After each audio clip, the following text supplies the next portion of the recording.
You're listening to Past Imperfect, a global and Indian history podcast brought to you by the Center for Wisdom and Leadership at SPJIMR.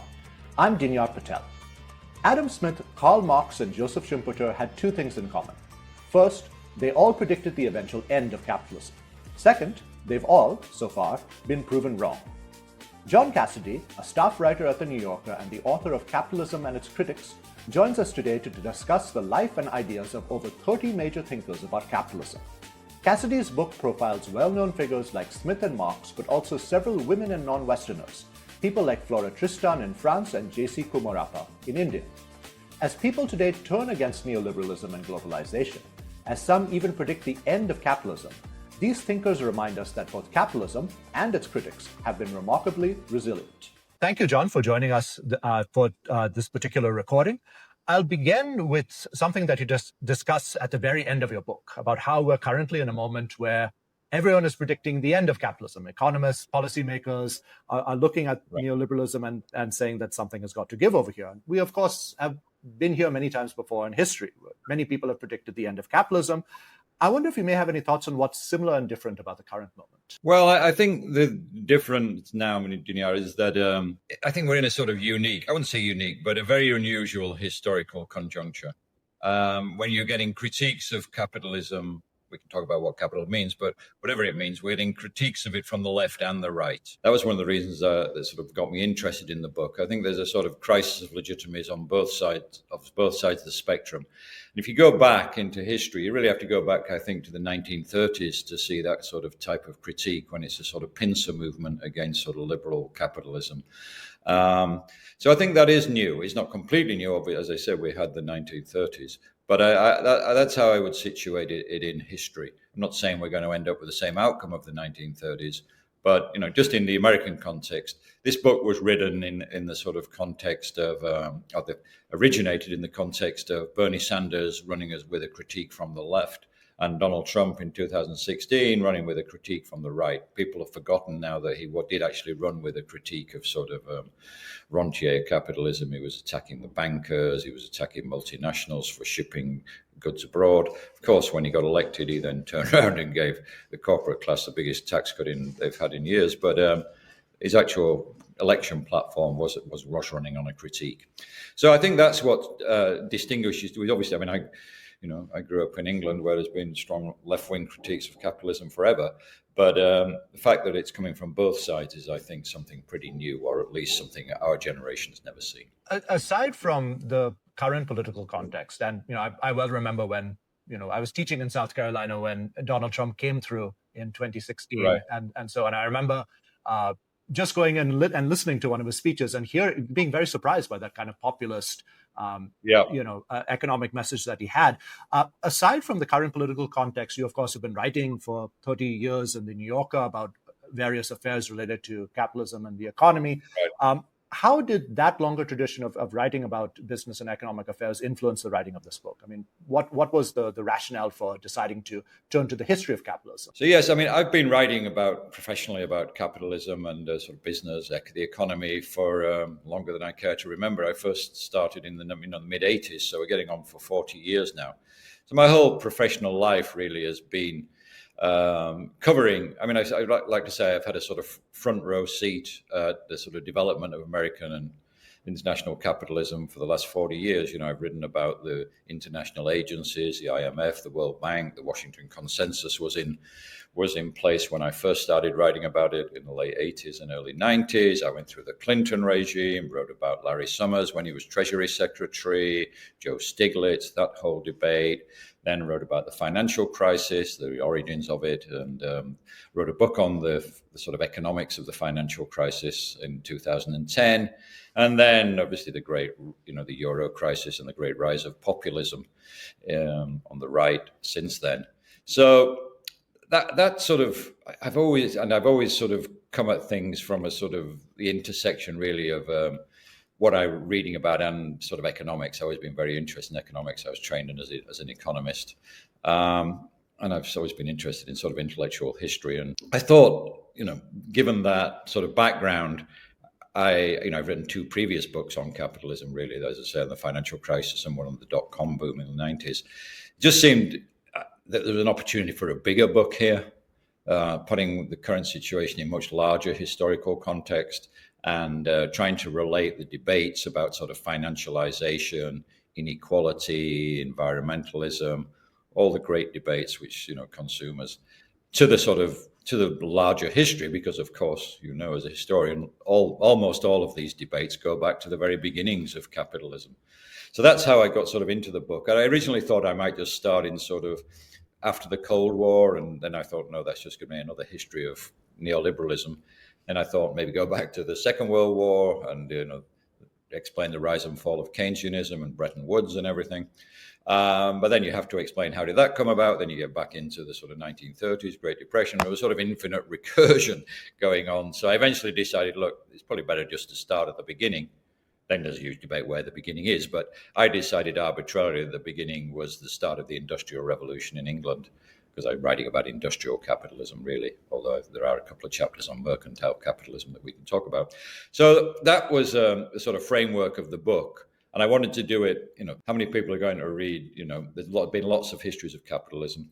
Some are good, some are bad, but I'm not a professional historian of, institutions or anything, so I didn't think I could compete there. But I thought an interesting sort of original way to do it might be through the eyes of the critics, because they go back to the beginning, obviously. So that was where the book came from, and that was the structure. It's sort of that, once I had that idea, the sort of structure of the book imposed itself on me and gave me a framework. And it was then just a matter of saying, which thinkers do I include, which thinkers don't I include, etc. So that's how it came about, really. I'd like to follow up and ask you a bit more about your method of choice, because in your book, you profile about 30 odd individuals, right? Probably a bit more than that. Well, I think there's 28 chapters, but a couple of them are sort of collective. So yeah, be over 30 altogether. And, obviously a reader will be familiar with some of them, right? I mean, people like Adam Smith, Karl Marx, etc. But there are many others who would not be. Right. And, I think one particularly important thing you do is you include a lot of non-Western thinkers, people like Eric Williams or J.C. Kumarappa, and also women, right? People like Anna Wheeler, Silvia Federici. So what was your criteria for inclusion? Well, there are a couple of things. I think if you're writing a history of capitalism and sort of economic debates, there are sort of certain tentpole figures you can't really avoid.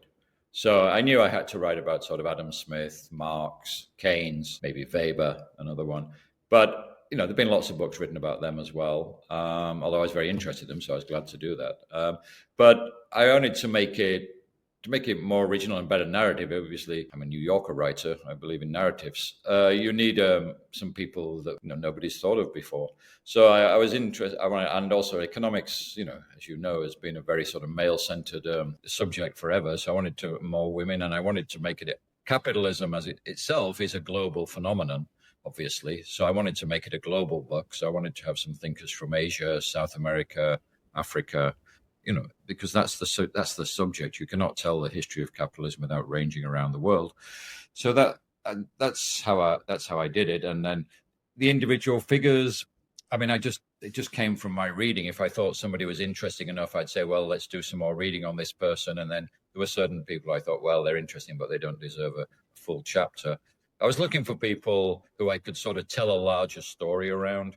So, for example, J.C. Kumarappa, for example, the Indian economist, gave me a chance to talk about colonialism and decolonialization and, the sort of debates in colonial countries, ex-colonial countries. And that also led into the sort of chapter on the dependency theorists in South America as well. Eric Williams, I think, is a fascinating figure, not just because he wrote Slavery and Capitalism, obviously a seminal book, but, he's a big figure also in, the decolonialization as the Prime Minister of Trinidad and sort of experiencing the difficulties of post-colonial economies. So there were, I tried. I didn't want it to be just a book about academics sat in their offices, writing papers. My last book, actually, which was a sort of history of the financial crisis and the economics and sort of really about the rise and fall of free market economists, was really more academic in that sense. It was about sort of Ken Arrow and people, great economists and the sort of theorists of the free market and the criticisms of them. But this one, I was looking for people who were both interesting but were involved. And I think that's one of the fascinating things you find if you go back. The really big figures in history were both great thinkers, but were also politically or sort of socially involved. You think of somebody like Marx as the classic example. I mean, the amount of writing and reading he did is astonishing in that sort of a 15-year period between 1852 and 1867. But at the same time, he was, a member of the International Working Men's Association and was very politically committed, etc. You look at Rosa Luxemburg, who was obviously a revolutionary as well, but a great thinker. But I think something people don't realize is, that about her was just the depth of her sort of critique of Marxism, sort of internal debates.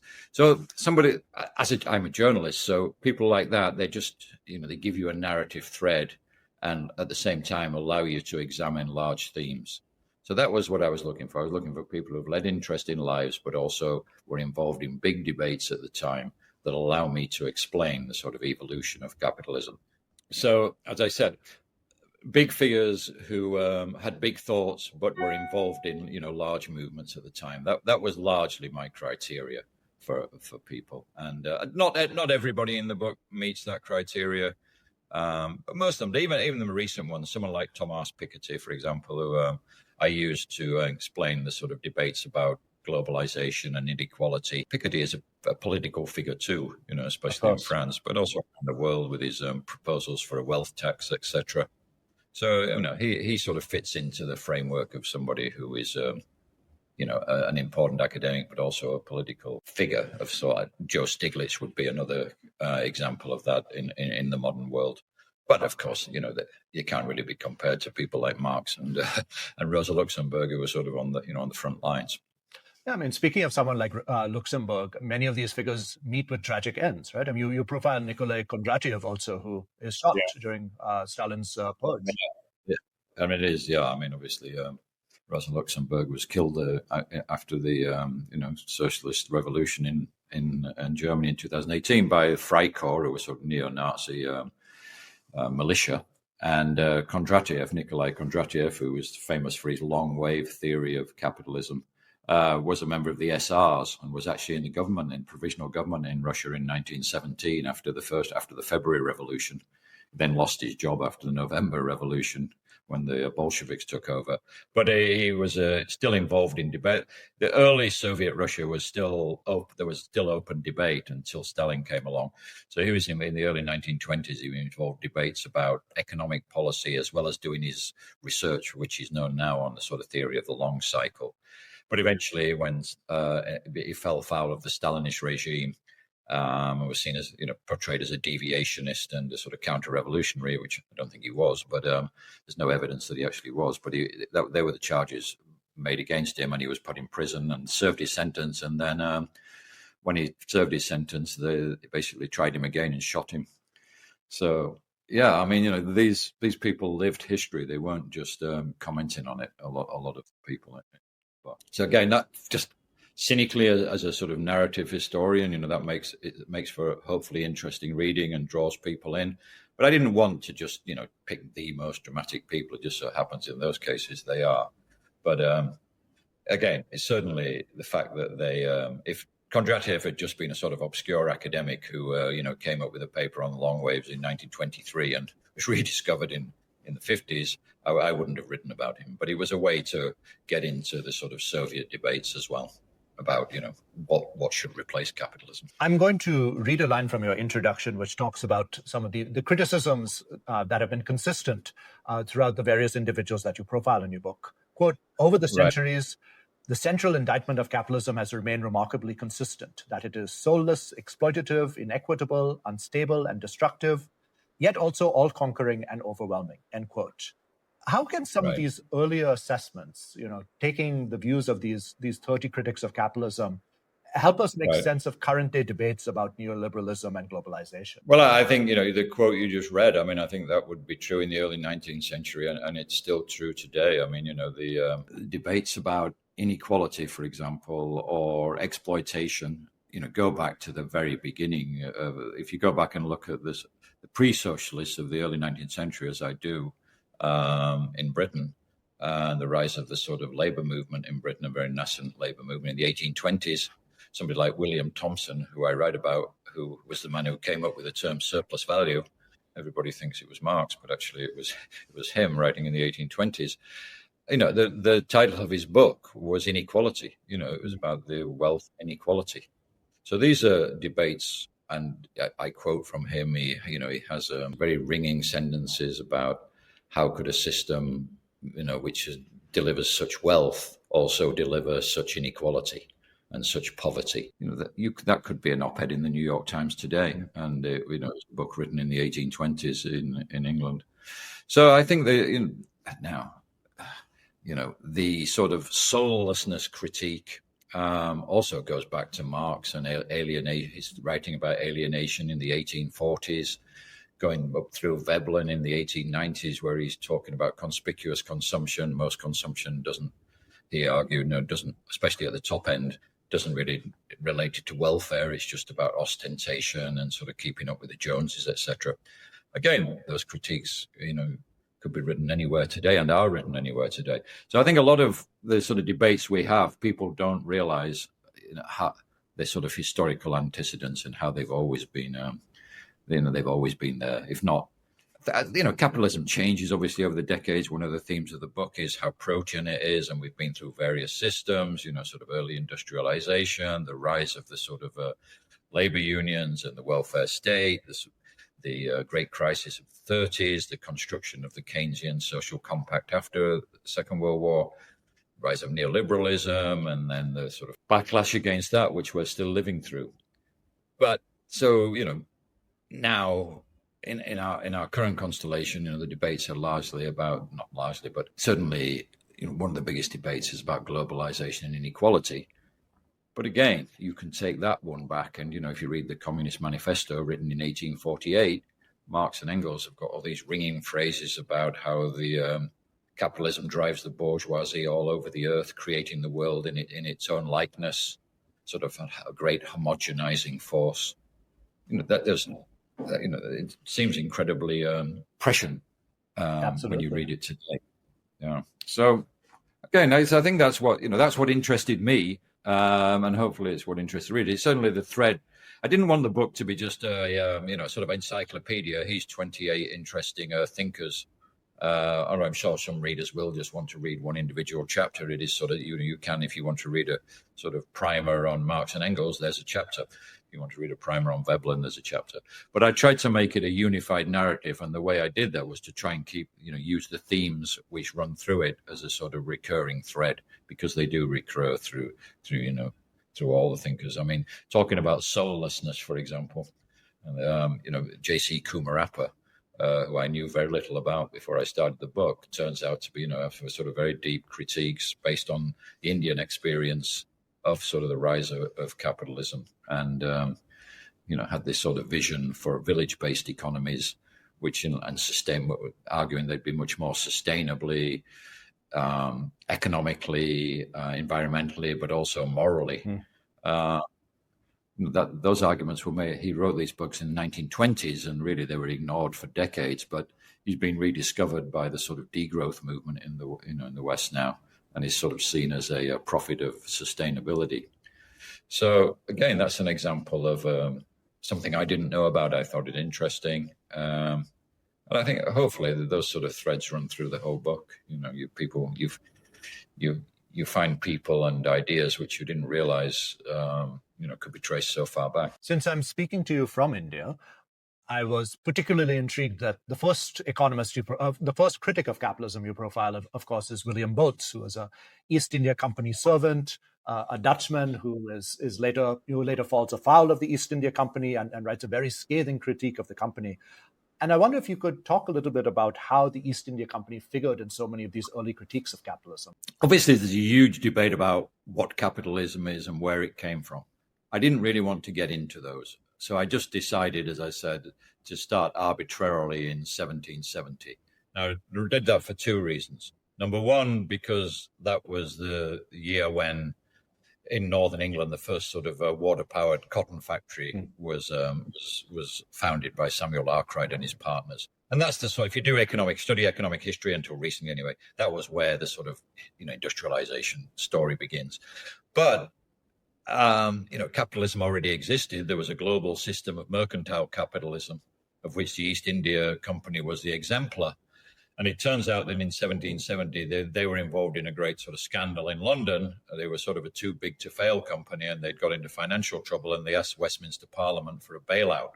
Again, that sort of had, bailouts too big to fail. That had, I think we've heard that before, right? In 2008, 2009. So the East India Company was sort of, the Citibank or Goldman Sachs of its day. It couldn't be allowed to fail, partly because in Britain, a lot of the parliamentarians had investments in it. But anyway, I didn't realize, and when I read about the East India Company, I studied it when I was in college, but I didn't realize this chap, William Boltz, existed. And he was a rapscallion, really, an Indian trader in India who made a fortune for himself doing what the East India Company traders did. They used to work part-time for the company, but the deal was you could then trade on your own as well. But he did too much of his own trading, and sort of to the detriment of the company. They were sort of, he was sort of stealing the company's business and setting up his own large-scale business. So they fired him basically, and he was furious about it. Lost his fortune. They sent him back. They sent him back to England, threw him out of India, and he went to London and wrote a sort of a revenge book, a tell-all about how the company was exploiting the Indians, and all the tricks it got up to, and how it was exploiting its monopoly power, etc. So I thought that was a good way to sort of start the book, even before the sort of capitalism we recognize as industrial capitalism. There was this pre-existing form. I mean, the East India Company had stocks. It was a joint stock company, traded on the sort of informal London Stock Exchange. It had directors. It was very much a modern multinational corporation in its structure. Absolutely. The orders were given in London and then carried out around the world. They had a very large accounting department, etc. So it was a way, both. I thought it gave me a neat way, I think, to start the book by saying, look, the rise of industrial capitalism was something new in the world technologically, and it did come to transform the world. But if you want to tell the story of capitalism and its sort of the critiques of it and its sort of weaknesses and its sort of faults, you can go further back. And the East India Company, not only, it's also obviously a way to tell the story of colonialism and slavery. The East India Company itself wasn't that much involved in slavery, but the other royally sanctioned companies like the Royal Africa Company, were. And I think it was also a way, we talk about waves of globalization. I think most average people don't realize that the mercantile system itself was a global system. The triangular trade obviously involved 3 continents. The East India Company was, trading in India, but also modern day Indonesia, etc. It was a global company. So, the idea that globalization somehow, arose in the late 19th century is just a myth.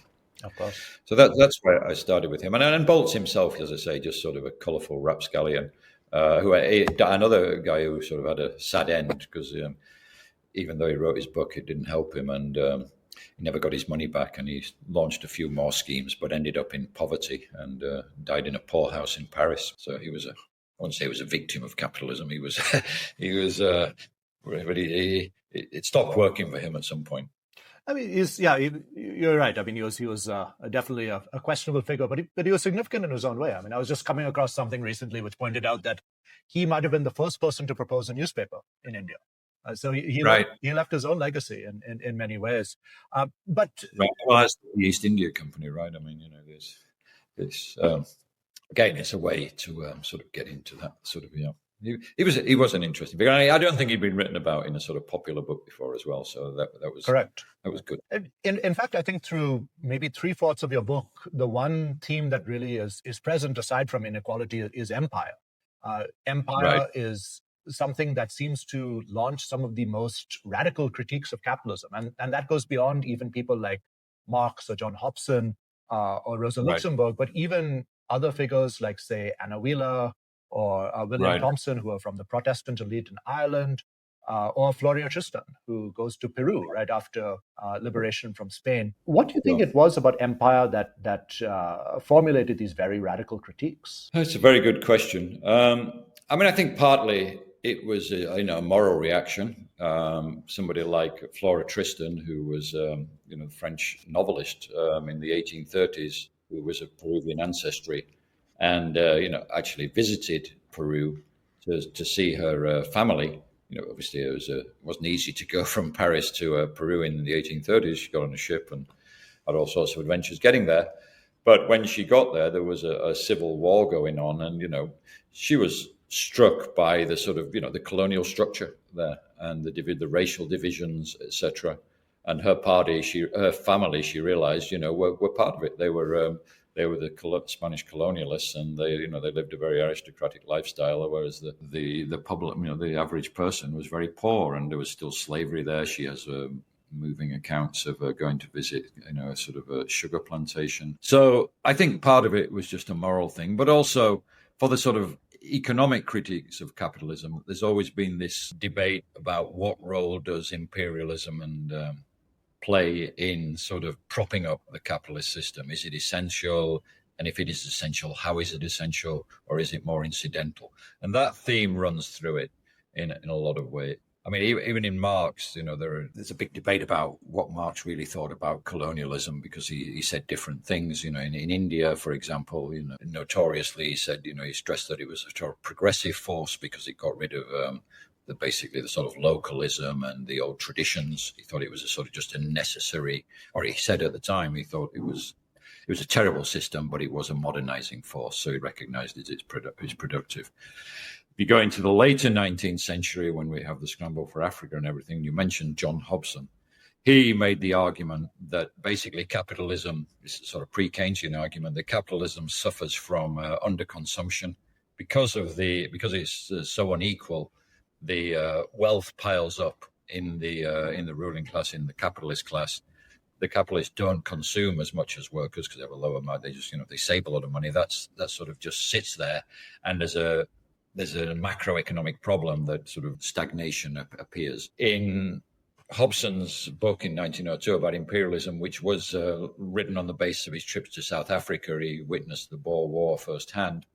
He made the argument that it was largely an investment-driven phenomenon, that basically countries like England, the capitalists, they got so much money and they'd run out of investment opportunities in the UK, profitable ones. So they had to go to places like South Africa looking for outlets for capitalism. Other people have made the argument, put it more on consumption, and that it's all export driven. The idea is to build up markets, etc. Rosa Luxemburg, who obviously wrote a lot about imperialism, she took the argument very similar to Hobson, that there was that Marx had sort of got things wrong in his model of the economy, because it was very much a domestic economy and didn't focus on what she called the third sector, the sort of external sector. And she basically argued that, again, because of this sort of underconsumptionist problem, there needed to be an external force for capitalism, or else it would just stagnate. So she saw imperialism as a sort of, again, an outlet for capitalism, but without which it couldn't survive. So she has these incredible passages about the sort of impact of capitalism on native societies all over the world. And obviously she was, very critical of it, but she had it wasn't just a moral argument, and it was an economic argument. This is essential from capitalism. You can't remove it. It can't just be solved, this problem. It's always going to be there.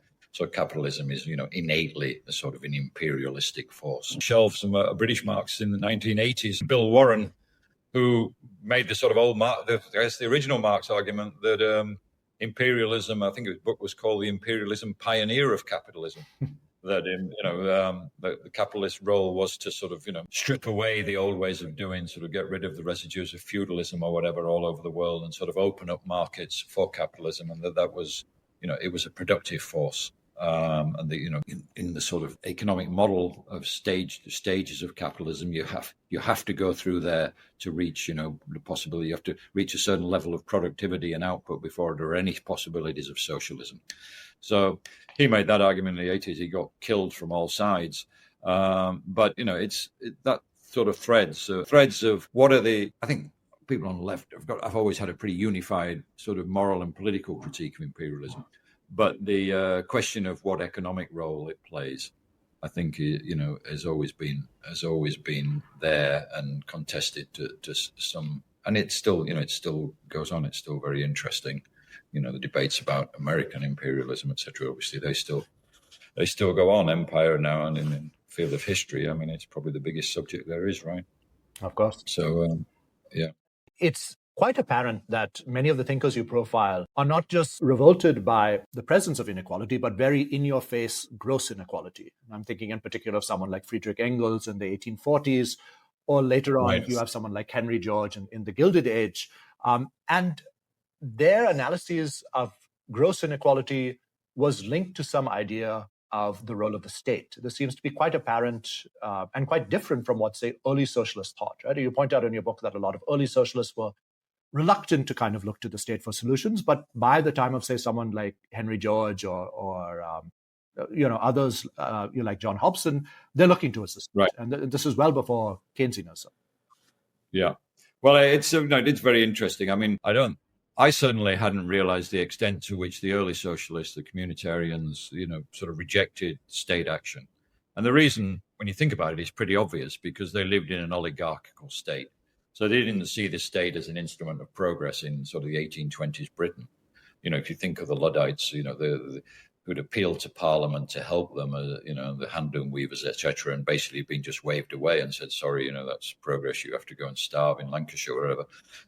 It was hard to see a sort of Britain at a very small, Britain liked to see itself as the cradle of democracy, and it in some ways it is. But in the early 19th century, it was a very oligarchical state with a tiny electorate. The northern industrial cities where the Industrial Revolution took place had virtually no representation whatsoever. So if you're looking to deal with that sort of, the problems raised by that, looking to the Parliament didn't seem very promising. The Chartists tried it, and again, they were rejected. So a lot of the early socialists, they basically said, look, the only solution here is to opt out completely and set up individual, self-ruling cooperative socialism. And if that strain runs through France, Britain, and the early US as well, where there were some of these, Robert Owen set up his cooperative community in New Harmony in the United States. So I think what changed in the mid-19th century was the rise of the sort of labor movement and things like Chartism. In Britain and other countries, there was a move towards, expanding the electorate, which once you have representation in Parliament, that sort of opens more, more possibilities for the state. So that's what happened in Britain. And the trade unions, the Liberal Party in Britain, as it emerged in the late 19th century, became more responsive to the sort of to labor, even though they weren't formally associated with it.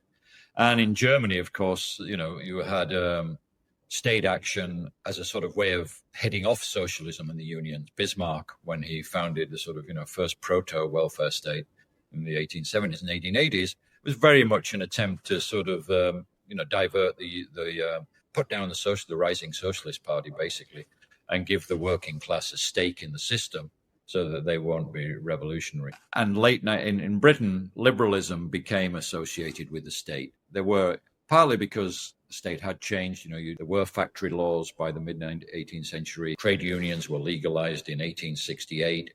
And suddenly gradually the state became seen as a sort of vehicle for progressive reform, or a potential vehicle for progressive reform, rather than an instrument of class rule. And that was the sort of basis of the sort of liberal Keynesian democratic experiment. And it took a long time, obviously, because, we're talking late 19th century there, and the welfare state and the sort of, the Great Depression really for it to, transform into what we know as Keynesian social democracy through the New Deal in the US, through the Labour government in Britain, through all the social reforms in continental Europe, etc. So I think that was, the state. I mean, the state and capitalism have always been sort of symbiotically connected, just from the original role of providing sort of security of property for, going back to John Locke, etc., through the sort of, the last 250 years of sort of economic and social policy developments. Obviously, there are still people on the left who, still think that most of that is just window dressing, and the primary role of the state is basically still to just prop up capitalism and the capitalist class. I came from the sort of, and if you live in America now, it's easy to, and you're seeing sort of Elon Musk in government. It's easy to sympathise with that role. I think that we can talk about that. So I've got more sympathy for that argument than I did when I was, 30 years ago, because I was sort of educated in the sort of British Keynesian tradition, social democracy, and that's what I came from. So I still, that sort of was the intellectual framework I grew up in. But I think one of the things that's happened in the last 20 years, the way capitalism has developed through globalization, but also through the rise of the tech monopolies, etc. Some of the older critiques of sort of the political economy of capitalism have come back. So in my book, for example, I make one of the, I think, great neglected figures who I think is now of sort of essential importance is Karl as political economist from the from the 30s and 40s, and he lived through what I would call the prior sort of great crisis of capitalism in the 1930s, and saw fascism take over in Austria and Hungary, and had to flee both of those countries. Eventually fled to London, then moved to the US, where he wrote his great book, The Great Transformation, at Bennington College in the 1940s. But I sort of counterpose Polanyi to Keynes, because Keynes was the great sort of Victorian liberal, really. And, if you lived in Cambridge, England, your view of the world is going to be very different to, if you're living through the sort of fascism in Austria and Hungary. So Polanyi had a very dark view of capitalism, especially in the 1930s, and thought really it wasn't liberal democracy wasn't a sort of long-term solution, just wasn't sustainable. He thought it would go to the extremes. So he wrote a paper which I focus on called Socialism or Fascism, that they were the only two sustainable long-term solutions. Changed his view a bit in the 1940s when he was a big fan of Roosevelt and the New Deal, and also of the post-war Labour government in Britain. So he came around more to to a social democratic view.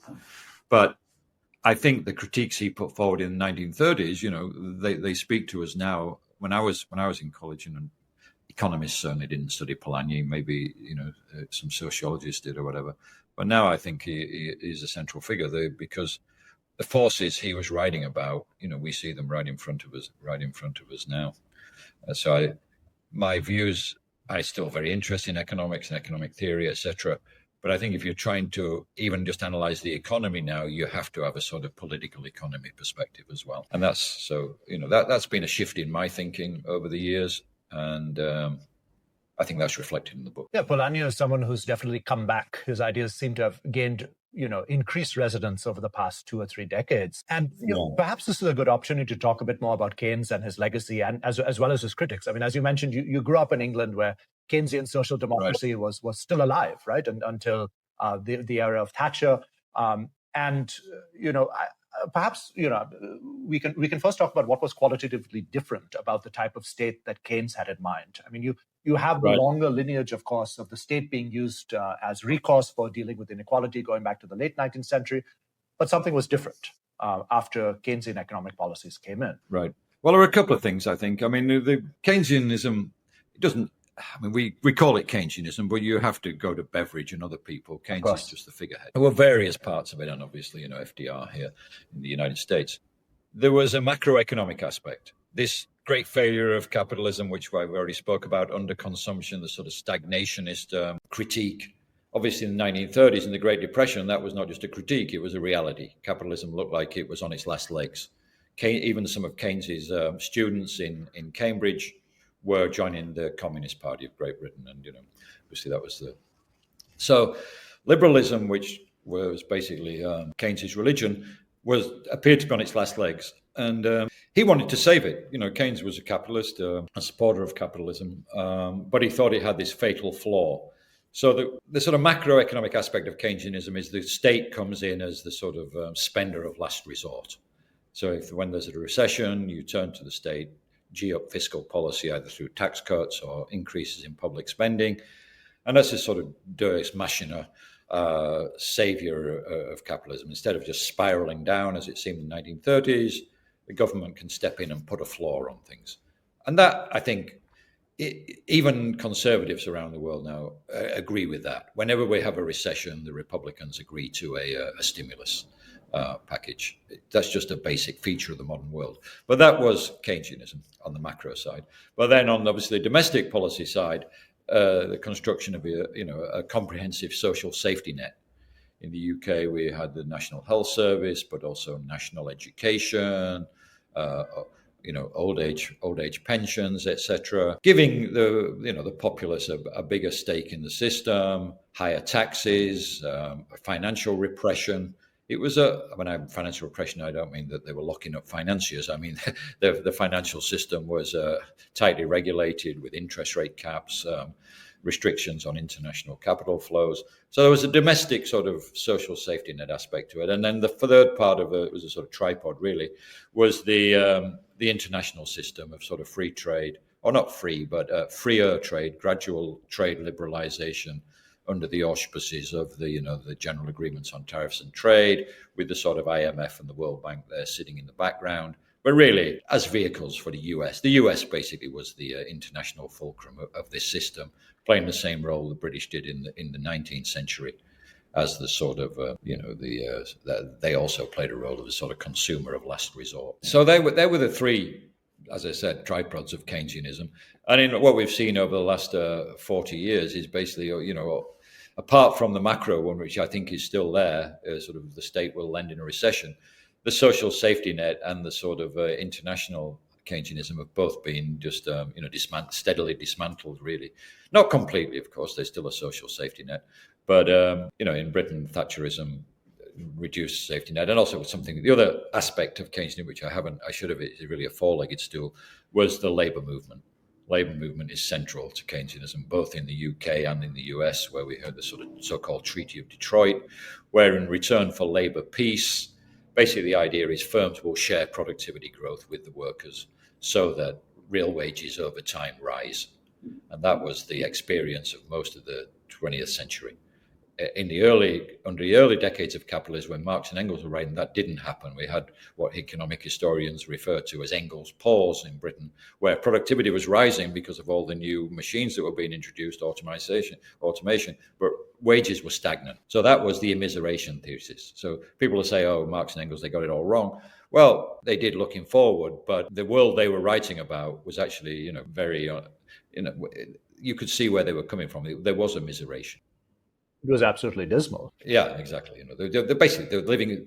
People weren't sharing in the products of capitalist growth, basically, and productivity growth. Keynesianism, both through guaranteeing full employment, which gives workers much more bargaining power, plus giving trade unions a role in government and a sort of a social partner. In Britain, Labour Party; in Germany, the Socialists.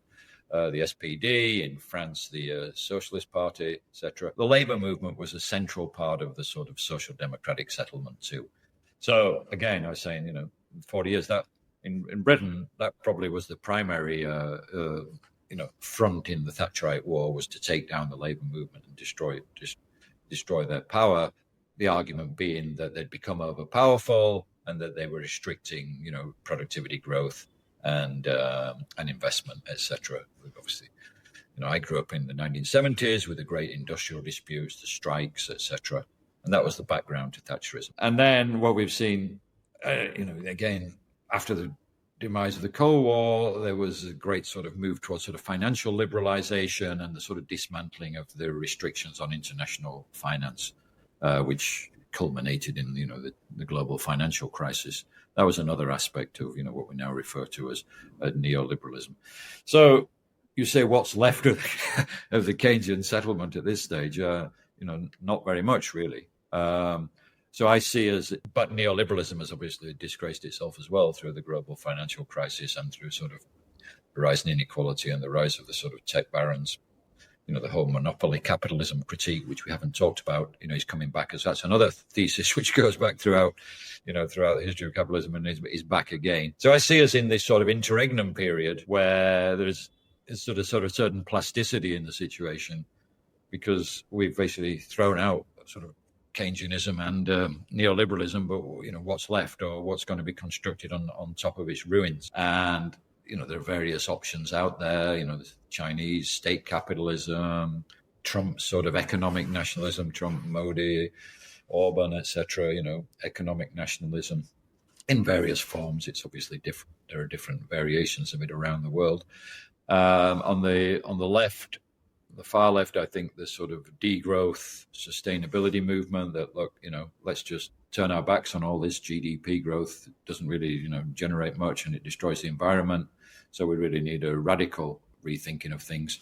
I think that relates back to, as I said, the sort of pre-Marxian critiques of capitalism that you need to sort of reconstruct from the beginning, and on a much more localized basis, small scale, etc. Goes back to the sort of J.C. Kumarappa critique.